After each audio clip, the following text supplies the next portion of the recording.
네, 안녕하세요. 직접 쓴 소설 읽어주는 여자 OX 맞춤법 시간입니다. OX 맞춤법은 제가 실제로 교정 교열 일을 하면서 맞닥뜨렸던 헷갈리는 맞춤법들을 용례화해서 가져온 부분이라서 여러분들도 아마 실생활에서 언어 상식, 맞춤법 상식을 기르고 정확한 표현을 써버릇하는데 굉장히 도움이 많이 되실 거예요. 우리가 일상생활에서 언어나 국어 공부를 해야 할 필요성을 크게 느끼기는 힘들지만 생각해 보시면 카카오톡에서 사소한 글을 쓸 때나 아니면 공문서에 글을 쓸 때, 그리고 모두가 많이 보는 그런 장소에서 글을 써야 할 때, 플랫폼에 노출을 시켜야 할 때 문득 근데 이게 이렇게 표현하는 게 맞나? 저렇게 표현하는 게 맞나? 표현법이라든지 아니면 가장 기본적인 구체적인 정답이 있는 맞춤법 문제에서 돌부리에 걸린 것처럼 멈춰서는 경우가 아마 종종 있으실 거예요. 제 컨텐츠는 굉장히 짧고 그리고 간략하게 핵심만 정리를 딱딱 앞으로 해드릴 예정이라서 잠깐 시간 나실 때 보신다면 실생활에서 큰 도움이 되시지 않을까 싶습니다. 그럼 이제 첫 번째 사례를 소개해 볼까 하는데요. 바로 유와 뮤를 어떤 때 어떻게 사용해야 맞는 것인가 하는 부분입니다. OX 맞춤법이니만큼 제가 예문 두 가지를 드리면 그 중에서 뭐가 정답일지 선택해 주시면 됩니다. 자, 문제 나가니까 마음속으로 맞춰 보시기 바랍니다. 문제 나갑니다. 1, 2, 3. 첫 번째, 그런 류의 사람들과는 어울리고 싶지 않아. 두 번째, 그런 류의 사람들과는 어울리고 싶지 않아. 둘 중에 정답은 무엇일까요? 맞춰보시기 바랍니다. 선택하셨나요? 정답은 유입니다. 맞히셨나요? 사실 제가 헷갈리는 사례를 가져왔다고 한 만큼 저는 조금 왔다 갔다 하는 편이었는데요. 왜냐면 제가 그 이유를 생각해 봤을 때 부류라는 단어가 있잖아요. 사실 여기서 쓰인 그 유 자체가 부류의 뜻을 축약하고 있는 같은 단어죠. 그렇기 때문에 류라고 사용하는 게 그냥 좀 더 자연스럽게 느껴졌었어요.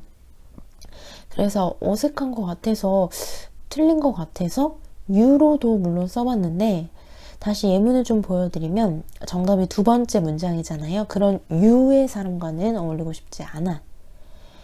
근데 그렇게 유로 맞게 쓰고 나서도 볼수록 어색한 거예요. 왜냐면 머릿속에 자꾸 떠오르는 부류라는 단어 때문에요. 그래서 류로 썼다가 유로 썼다가 왔다 갔다 했었는데 정답은 말씀드린 것처럼 유입니다. 그럼 이렇게 실생활에서 사소한데 쓸데없는 시간을 낭비하지 않기 위해서라도 정확한 언어 지식을 갖는 것이 필요한데요. 왜 류가 아닌 유일까요? 아마 똑똑하신 분들은 처음부터 헷갈리시지도 않으셨을 것 같아요. 바로 단어의 첫머리에 오기 때문인데요. 꼭 기억해 주세요. 단어의 첫머리에 오기 때문이라는 것. 먼저 류라는 것은 앞서 말했듯 무리, 부류의 뜻을 더하는 전미사입니다. 제가 류 앞에 짝대기, 막대기 표시한 거 보이시죠? 이거는 바로 류 혼자서는 독자적으로는 절대 못 쓰인다 라는 의미예요. 단어가 가진 품사, 즉 종류 자체가 그렇습니다. 종류의 성격이요. 이 말은 붙일 앞말이 있어야지만 그 뒤에 가서 착 붙으면서 한 단어가 된다는 뜻이에요. 전미사라는 품사, 친구의 특징입니다. 전미사라는 단어를 좀 더 풀어서 설명을 해보면 접합할 때, 즉 붙인다는 의미겠죠. 미는 말미, 끝이라는 의미일 거고요.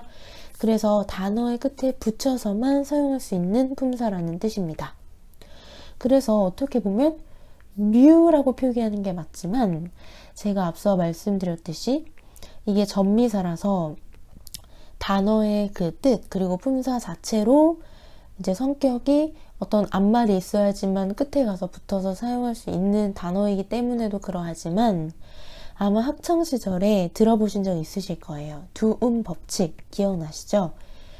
즉 단어의 첫머리에 만약 리을이 온다면 그것은 이응으로 바뀝니다. 우리말의 대표적인 특성이죠.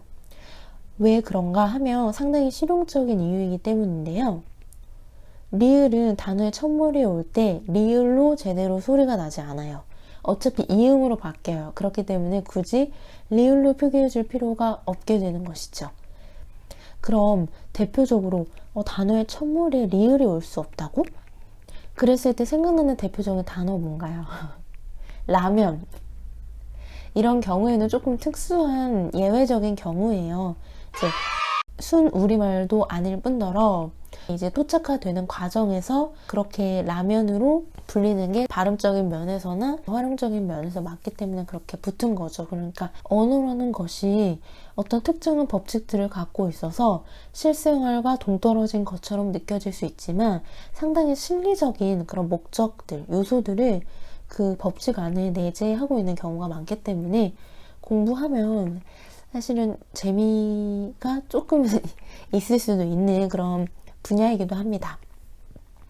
어쨌든 류라는 것이 전미사이기도 하지만 우리말의 두음 법칙에 따라서 단어의 첫머리에 표기할 수 없기 때문에 유라고 표기해 주는 게 맞습니다. 자, 이렇게 단어 상식을 알고 나니까 처음에는 정답인 그런 유의 사람하고는 어울리고 싶지 않아 라는 문장이 정답임에도 너무 어색해 보여서 자꾸 류로 써버릇했는데 확실한 지식을 이렇게 얻게 되니까 어디서든 자신감 있게 유라고 쓸 수 있게 되었거든요.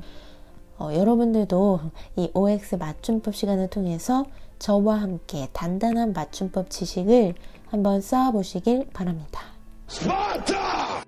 첫 번째 시간 어떠셨는지 모르겠습니다. 제가 편집에 상당히 미숙해서 조금 불편하고 그렇게 화려하거나 유려하지 않은 부분도 충분히 있으셨을 거라고 생각하는데요. 그거는 제가 점차 공부를 통해서 늘려나가도록 하겠습니다. 혹시라도 교정, 교열, 윤문, 첨사 관련된 지도를 받고 싶으시다면 제 메일로 문의 주시기 바랍니다. 감사합니다. 다음에 또 만나요.